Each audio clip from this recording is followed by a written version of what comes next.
Welcome to the Wally Show Aftercast. All the stuff we did not get to during the course of the show today. And I told Betty prior to doing this, I said, hey, I'm going to need to go first because my story's about death. And I don't want to do that into birthdays in case there's a child's birthday. Cartoons. Yeah, it's going to be a tough segue for me. I fully understand that. But I will somehow work it in professionally as we go through this. And you're like, well, why do you have to just do that? But I think you've seen this story too. I think a lot of people have seen it in their socials. No.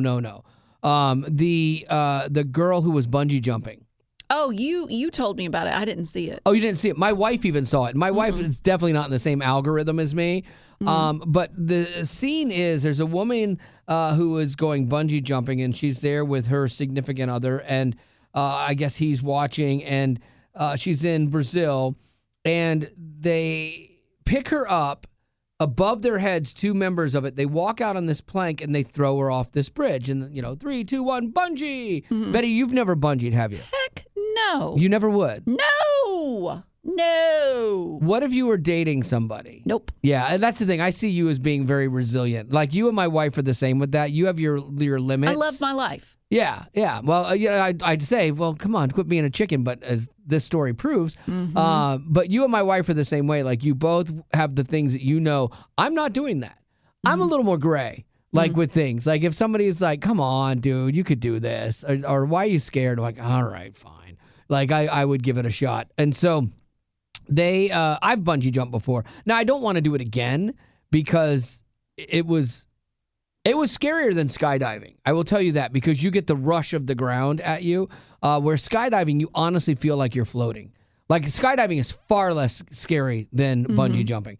And then when you're coming down, it's actually pretty cool and serene. But anyway, they pick this girl up. There's somebody filming it, and they throw her off of this bridge, and then as she goes, you see no bungee. They did not hook up her bungee. And they're saying that this company has been doing this, or these people have been doing this for a while. I don't think it's heavily sanctioned. They've never had a death. But whoever's filming it kind of pans down, and they show the entire bungee cord just sitting there on the thing. Like, so there's all these people. That's so scary. When you go to a real bungee cord place, it's highly regulated, and they check you. They shake on the thing, they grab it, they tuck it. 4 people touch you, and they're like, okay. And then they cannot push you. They can't do anything to you. You have to go on your own. Right. And so, like, when my wife was bungee jumped, and she went. I'm surprised. Me too. She went up there. I need it for the bit. We went up there, and she was there for 20 minutes or so, and then backed out, and then another 20 minutes or so, backed out, and she finally got up and went. But they were not allowed to push her. Like, because I was like, could you nudge her? And they're like, we can't do that, sir. I'm like, we really need to get this done. And so, like, this one doesn't have those same restrictions. And so it's horrific, because this bridge is like 130 feet high, and she obviously did not survive that fall. And since then, they are questioning 6 people. Three of these people, they kind of stayed, and they took them in for questioning. 3 of them ran into the woods. They're like, okay, I'm out. Then you're like, okay, was there something more to this? Like, no, I mean, they probably have a criminal past, and they don't want to go. Yeah. Get in for it. And I get that, but it's someone's life. There's something that just seems so sketch about this because of how you do this. And also, too. Yeah, but you got to consider it's in Brazil. It's not in America. I do understand that, but her boyfriend is there. I'm not a professional bungee jumper, but I can see that she's not hooked up to anything. Like, and I'm going to say something, fellas. You think you might want to, hook her up to the bungee cord? And he didn't say anything. And so and then they said he was taken to the hospital because he collapsed out of grief or whatever. But I'm like, so many things went wrong for it to be just a complete accident, man. Like, I mean, the basic rule, you put them in a harness and you hook them up. Like, it's the basic tenet of bungee jumping. I do believe it was an accident. Do you? Yeah. I just think that they were being negligent. Maybe. Or they had someone that really wasn't working for them. Somebody was sick. They just pulled someone off the road. I do remember we were going skydiving with the Golden Knights. Do you remember this? When Becca was on the show, and she was going to go skydiving this time because she'd always wanted to. Yes. I was so jealous. because I've done it once before with the show, and I wanted to go on this one. But the skydiver, I was making one of my dumb jokes. I'm like, hey, forgot your parachute. And he literally goes, oh, no, I did. And he had to go back in and get his parachute. At least it was his and not yours. Yeah, because we were so busy with all the stuff and shooting and getting her prepped and throwing her out of a plane, and so he forgot his parachute. So I'm like, oh, man. So you think this is going to show up as complete just negligence and accident? Mm-hmm. I think there's going to be more. I don't know. Because you've got me. I'm suspect of everything. You had me watch a crime documentary on just this crazy thing that like how is that possible? That because I've watched a lot of things and I've read a lot of things. I've listened to a lot of things, and most things don't shock me, but that one did. That one shocked me. But now it's made me skeptical of everything and everyone because you're like, if this person is capable of that, what is Betty capable of? Never sleep with one eye. Oh, I know. With both eyes closed. Yeah, exactly. So one thing that I've learned from a lot of cartoons is that you can't, like cartoons, you can survive anything. That's not the case in real life, as the case with this bungee thing. Like Wile E. Coyote and the Roadrunner would have been fine. But that's just not life. Life is fragile. Wow, read the room. Yeah, I know. Making light of a serious situation. No, I'm not making light of it. I'm saying that this is a segue into cartoons. It wasn't good. And my favorite character. I don't like the Looney Tunes cartoons. Do you like the Looney Tunes? Mm-hmm. You do. Because you like Scooby-Doo and stuff too. Mm-hmm. I like more the Disney stuff and the Pixar stuff. Those are like my favorite ones. You are a Disney adult. No.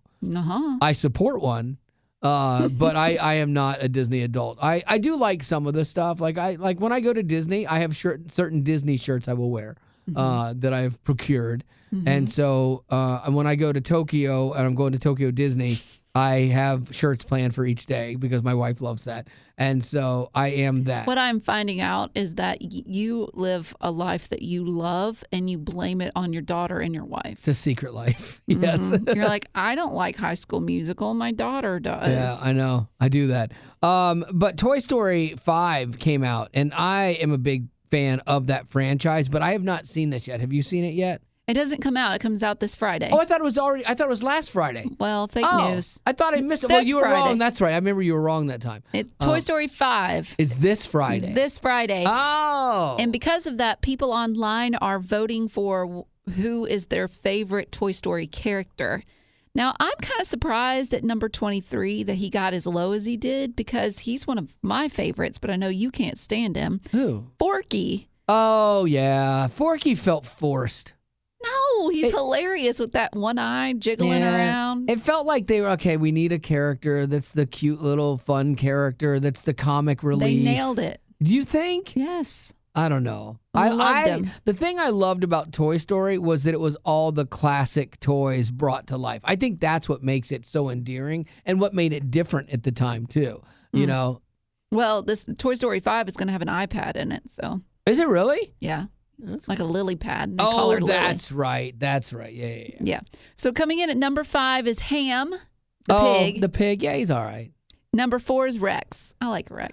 Rex is cute. Rex is funny, and his neuroses are good. I like that. Yeah, and he said something in this one like, "We're gonna be extinct again." See, okay, that's funny. Slinky is number 3. Yeah, Slinky is kind of like Woody's like right-hand man kind of thing. No, that's the horse. No, that's Bullseye. Yeah, but he talks to Slinky. Oh, Bullseye doesn't talk. So Slinky weird. Dog has been helpful for him in the past. Well, Buzz Lightyear came in at number 2, meaning Woody came in at number 1. So not surprising there. I've seen breakdowns of Toy Story where people like look at it like psychologically, and they're like, Woody's kind of a narcissist, and you're like, oh, that's interesting because he's super insecure in the first one, and then he is going, and then when you look at it, like he is trying to end Buzz, basically. Oh yeah, and he's like he's kind of the anti-hero. They make him out to be the hero and the one that everybody likes, but he has. But he was trying to end Buzz Lightyear to save his friends. Because Andy was getting rid of his friends. They were moving. Yeah, but when Buzz just shows up, it's just pure jealousy and fear. that drives him. That's his motivation. There's a couple things online. Like if you like this kind of stuff and the psychology of stuff, there's a couple things online. Coming from a Disney adult who's read it all. Yeah, that are actually really, really interesting and insightful as to the mental part of this. I'll tell you, the one that they really dove into that openly was Inside Out 1 and Inside Out 2. And those are ones I think they did a really good job at discussing mental issues in a way that kids could really maybe visualize and understand better, and I think super helpful for them, as well as adults. Like, if you don't struggle with anxiety, it's hard to understand it, but there was something that they did in this that I found really interesting, and it made... Because you felt it yourself? No, it made me have... It's okay. No, it made me understand it better to have empathy for people that have anxiety. I get anxious, for sure. I get anxious, I get frustrated, but I would never say that I have anxiety because I think that disrespects people that actually have anxiety. I think people say that I have anxiety too much these days for the people that really have it, and it's crippling and it alters your life. Do we have anxious moments? Absolutely. Everybody does. Anxious moments when you can't sleep, or do you have anxiety? You know, like your thing when you were dealing with that was anxiety. That was full-blown come apart, you know? And so for me to say that I would have anxiety, I think would be disrespectful to people that honestly have struggled with it, you know? And you've done a great job at being proactive in that and getting it figured out. I mean, it's amazing because that's not everybody's story. Some people struggle with these things for years upon years upon years. My daughter actually has done a really good job with that as well. Little surprisingly, and so she's still neurotic, man. Like, she's still afraid of everything.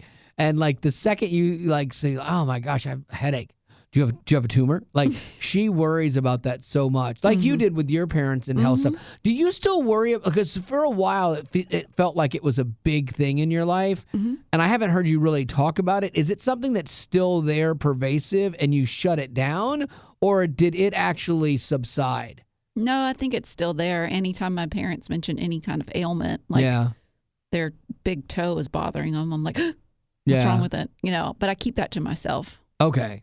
I don't really say that to them. Yeah, because Haley wigs out about that too, and I'm y'all are definitely more of an open vocal family. Oof, yeah, too much sometimes. I think. Yeah, that's my own fault. Like she and I have a really open relationship, which I love, and we'll discuss stuff. But there's things we discuss. The worst thing we discuss that makes my wife ill is Haley got my toenails. My toenails curl on the sides, so they dig down into your toes. And she got those, and it is we compare stories of having to dig them out, and we actually will send videos back and forth of clipping in the process. Okay, I don't need to know all that. I know, but it's oversharing. It's one of those things that bonds us. I'll send you a few because I want to feel close to you as well. Please don't. Would you have any birthdays for us today? I do not. If you have a birthday that you want to give a shout out for, just text the word shout out. That's one word to 91979, and I will send you that link. We have plenty of questions that we could do. Let's do one because we're short on time today, so that's good. Okay. Okay. Lily wants to know, what is your favorite Office intro? Hers would be Asian Jim. Do you remember that? I do remember that. They tried to pass him off as real Jim. I do remember that. And the pictures and everything. That's tough. The Office intros are so good. There are two that stand out to me. The first one being when Dwight does the fire alarm check for everyone. Yes. And he's like, today, smoking saves lives. Yeah. And he's like, find your exit, buddy. And Angela takes Bandit and tries to throw him up in the ceiling. It's so funny.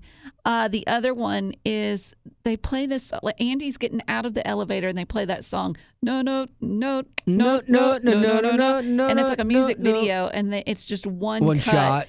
But they are going through the office, and then Michael pulls out like this magic hat and this magic wand, and he's like trying to do smoke and stuff.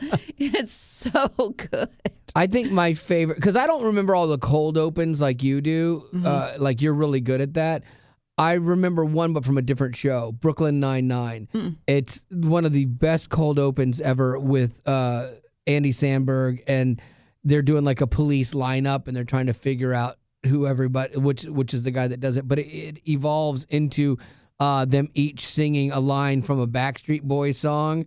And then he sings the line, and he's like, "Man, that was so good." And they're like, "Which one killed my brother?" "Oh, I almost forgot we're doing that." And, like it was so organic and funny, and how it was well done. That is one of my favorites. I liked Brooklyn Nine-Nine. I didn't watch a ton of it. Like I watched almost every episode of The Office over the course of the years, and that was your fault. You're welcome. You got me started on that because you had a box set of DVDs when we were doing nights. And you gave me the box set of DVDs, and I would go home at 1 or 2 in the morning, and then I would binge watch these episodes till 3 or 4. You're welcome. And then I'm like, "Oh, it's good. I need more. Do you have more boxes?" And you kept you were like a dealer, and you just kept giving them to me because you always had these references, and because I hadn't watched the show, and then you had all these references. I'm like, "Oh, that sounds funny. What's that reference to?" Is The Office, and so I started watching them. Yeah, it's so good. Parks and Rec is good too. Parks and Rec, the first episode, the first 2 seasons are not great, but once you get past the second season, you're good. Yeah, the third season really they hit their stride, and they started figuring out their characters a little bit more. It's weird. I saw an episode of Friends that I thought was in the middle of all the episodes because I'm like, it's so well defined, and because it was just on like repeats from like one of the other networks. And it had all the characters so well honed in that I'm like, okay, this is probably 4 or 5 years in. It was the pilot. I'm like, what? Wow. How did they have those characters that well defined and written from the beginning of the show? That's the thing, man. Character development is real. I mean, that's how you build a radio show. It's how you build a TV show, and those characters, because that's important that you like find those connections to those people that you like, and that they have depth to them, and they can't be one note. Because one note shows, one note characters, that's the stuff that gets dropped or forgotten. I think that happened to this one show, Stumble, on NBC. It was like this lady who was a cheer coach, and her husband is a funny comedian. I forget his name, but like his thing was he had a head injury and couldn't remember stuff. But like that was the one note for a while. And then the whole show was about getting to Daytona to cheer. And then you're like, well, where do you go from there? You made it. Okay, now what? It was too limiting in its scope. But I thought it was well done for what it was. They had some weird episodes with this. Yeah, just some weird stuff like the writers of this were, I don't know. I never even heard of it. Yeah, it was literally one season and it just got canceled. But it wasn't bad. It had some good heart moments too, which I actually like in my sitcoms now. Get you in your feels. I know. I got to have my feels. All right. That's going to have to do it for your Aftercast for today. And as always, thanks for being a potty.